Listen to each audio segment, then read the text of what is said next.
அவ்வளவு சௌலபியமா சௌசீல்யமா இறங்குறா போல இந்த கருடனும் தேவர்களுடைய பிரபாவத்தினாலே ஸ்தோத்திரத்தினாலே தன்னை அப்படி சுருக்கிண்டு எல்லாருக்கும் அனுகிரகம் பண்ற, ஒரு நாளும் உங்களுக்கு கெடுதல் வராது அப்படின்னு சொல்லிட்டான்.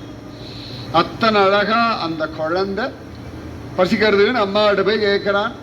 அம்மா அங்க போ இங்க போ ராட்சசால சாப்பிடு அப்படி எல்லாம் சொல்றான்.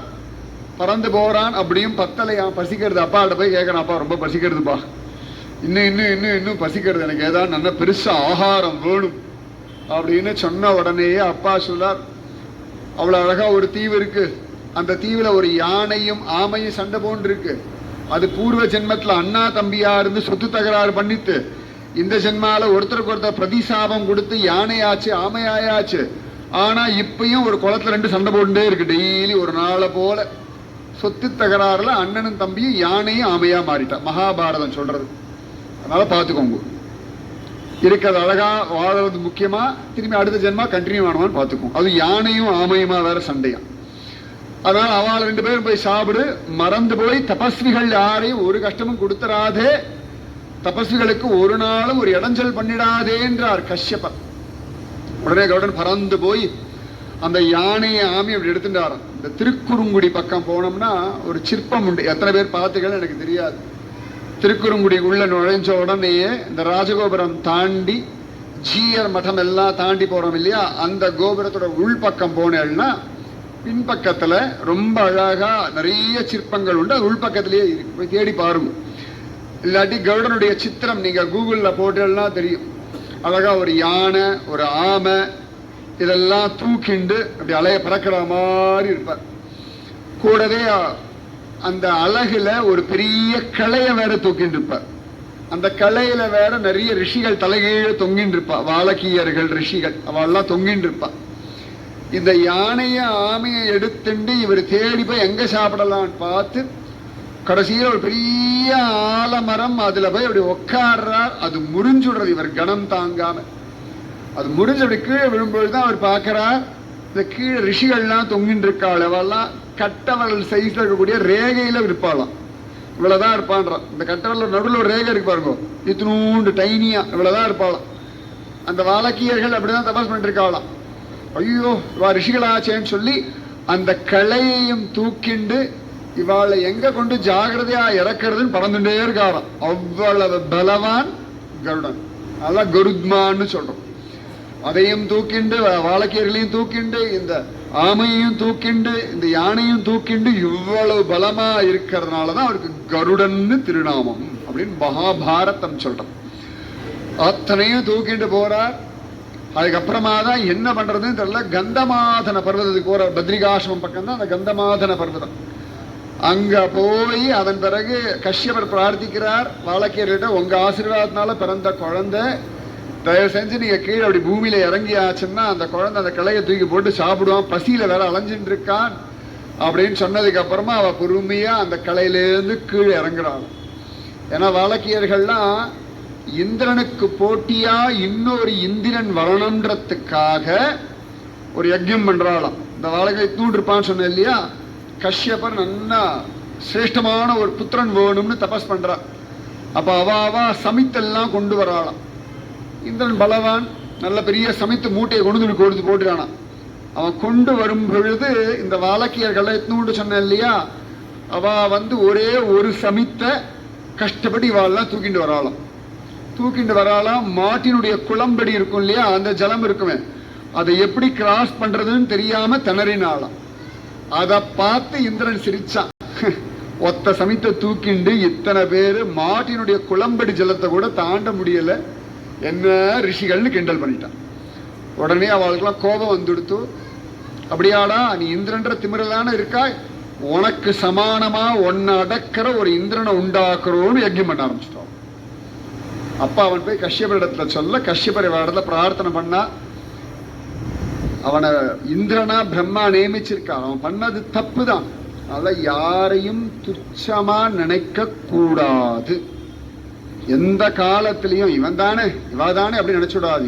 எல்லாருக்குள்ளேயும் ஏதோ ஒரு சக்தி உண்டு. பகவான் எல்லா இடத்துலையும் வியாபிச்சிருக்கான். இத்தினோண்டு சிப்பு தானே, சிம் கார்டு, எவ்வளோ விஷயங்களை நமக்கு கொடுக்கறது. இத்தினூண்டு தானே, இப்ப சின்ன சுருங்கி சுருங்கி இத்தினூண்டு வந்தாச்சு. இப்ப எவ்வளவு கொண்டு வரும். அப்ப எல்லாத்துக்கும் அபரிமிதமான சக்தி உண்டு, ஞாபகம் வச்சுக்கோங்க. அதன் பிறகு வாலகியர்கள் சொன்னா, சரி உம்முடைய புத்திரனுக்கே அந்த பலத்தை கொடுக்கிறோம்னு சொல்லிட்டு, அப்படி உண்டான புத்திரன் தான் இந்த கருடன். அதனாலதான் பட்சிகளுக்கு இந்திரன் இவருக்கு பேர். பக்ஷி ராஜன்னு சொல்றோம் இல்லையா, அவன் மற்றவாளுக்கெல்லாம் இந்திரன்னா, பட்சிகளுக்கு இந்திரன் கருடாழ்வான், கஜங்களுக்கு இந்திரன் கஜேந்திரன். அப்படி ஒவ்வொன்றதுக்கும் உண்டு இல்லையா. அது பட்சிகளுடைய ராஜனாகத்தான் இந்த கருடன். பாலகியர்களுடைய ஆசீர்வாதத்தினால அதன் பிறகு அந்த கட்டையை தூக்கி போட்டுட்டு இந்த யானையையும் இந்த ஆமையையும் கருடன் பக்ஷிச்சார். அப்படின்னு அவள் டிஃபனுக்கு கொஞ்சோண்டு சாப்பிட்டாராம், அவ்வளவுதான். அப்பதான் இந்த கத்ரு எங்க போனாலும் வினதைய சொல்லுவாள், என்ன தூக்கிட்டு போ அப்படின்னு. அவள் தூக்கிட்டு போவாளாம். அப்ப அவளுடைய பசங்க நாகங்கள் எல்லாம் கருடனை பார்த்து, நீ தான் எங்களை தூக்கிட்டு போகணும் தெரியறதா அப்படின்னு சொல்ல, கருடன் எல்லாரையும் தூக்கிட்டு போவாராம். அப்போ ஒரு நாள் கேட்டார் அம்மா கிட்ட, நமக்கு என்ன தலையெழுத்து, நீ எதுக்கு கத்ருவை தூக்கணும், நான் எதுக்கு இந்த பசங்களை தூக்கணும், என்ன தலையெழுத்தான்.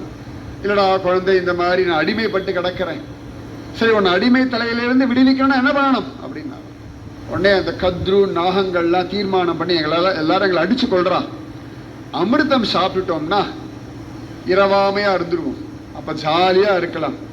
அமிர்தத்தை எங்களுக்கு யாரும் தரமாட்டேங்கிறா, நீயோ பலவான், நீ மேல போய் இந்திரலோகத்துல இருந்து அமிர்தத்தை கொண்டு வான்னு சொல்லிட்டான்.